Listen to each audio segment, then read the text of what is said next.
Why are two witnesses who are women equivalent to only one witness who is a man? It is fully false. That only one male witness is considered as equal to two female witnesses for all cases. It is true only for one certain case. You will find only one verse in the glorious Holy Quran that says two female witnesses are equal to one male witness for one certain case. But all other verses in the glorious Holy Quran that mention witnesses, without specifying male or female. There are 6 verses regarding witnesses.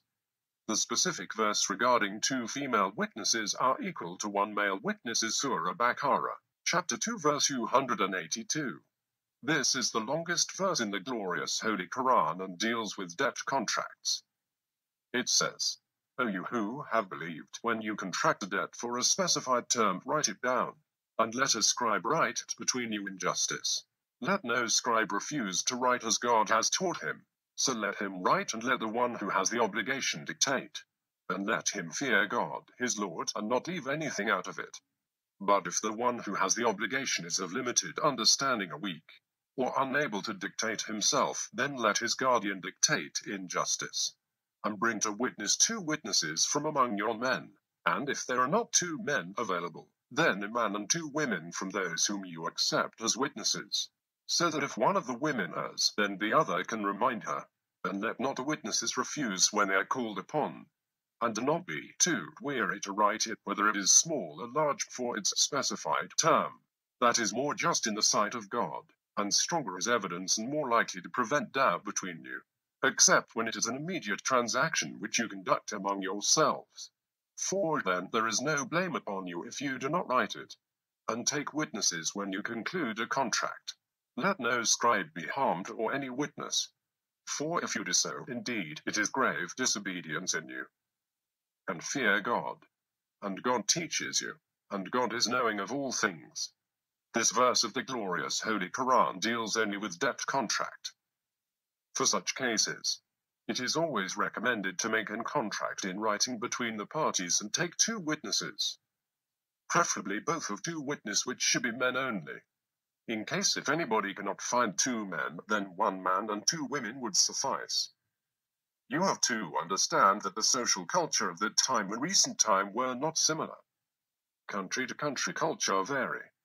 In pregnancy, sometimes women cannot respond to many events. In many cultures, women migrate to husband place after getting married. In some man-dominated societies, sometimes wife follow her husband's view and belief. For example, suppose one person wants to undergo a surgery for a particular ailment. To confirm the surgery, he would prefer taking references from 2 expert surgeons. In this example, if he is unable to find 2 expert surgeons, his other option would be 2 general doctors who play an MBBS and 1 expert surgeon. Similarly, in debt contract, 2 men are preferred. In Islamic society, men to be the breadwinners of the families. Since main financial responsibility is shouldered by men, they are expected to be well versed in debt contract as compared to women. As a other option, the witness can be 2 women and 1 man, so that if one of the women errs, the other can remind her. The word used in the Holy Quran is tajal, which means to err or confused. Many have wrongly translated this word as to forget, but correct translation is to err or confused. Other witnesses-related verses of the glorious Holy Quran are presented in following. While making a bequests or will of inheritance, 2 persons are necessary as witnesses. In chapter 5 verse 106, the glorious Holy Quran says, "O you who believe, call to witness between you when death draws nigh to one of you.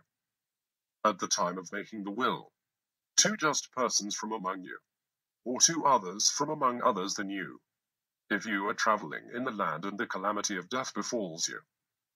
The 2 witnesses you should attain after the prayer. Then if you doubt them, they shall both swear by God, saying, we will not take for it a price, though there be a relative. And we will not hide the testimony of God, for then certainly we should be among the sinners." In chapter 65, verse 2, in the Holy Quran, God says, "Thus when they fulfill the term appointed, either take them back on equitable terms or part with them on equitable terms. and take for witness 2 persons from among you, endued with justice, and establish the evidence as before God. Such is the admonition given to him who believes in God and the last day. And for those who fear God, he ever prepares a way out in Islam 2 persons endued with justice in case of divorce. In the Holy Quran, chapter 24, verse 4, God says, "And those who accuse chaste women and then do not produce 4 witnesses, lash them with 80 lashes and do not accept from them testimony ever after. And those are the defiantly disobedient."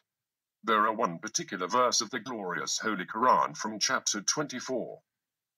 Verse 6 clearly equates 1 female witness with 1 male witness. In that verse God says, "And those who accuse the wives of adultery and have no witnesses except themselves, then the witness of one of them shall be 4 testimonies swearing by God that, indeed, he is of the truthful." The seeming in Islam inequality of male and female witnesses in debt contract is not due to any inequality of the sexes. It is only due to the different natures and roles of men and women in society.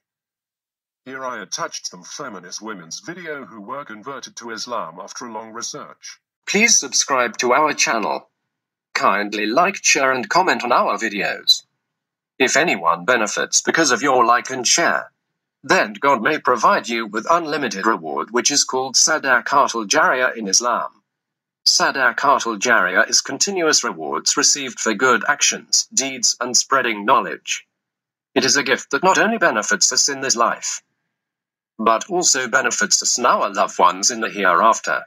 According to the hadith of the Prophet, peace be upon him, narrated by Muslim, when a person dies, all the deeds end except 3. A continuing charity, beneficial knowledge, and a child who prays for them.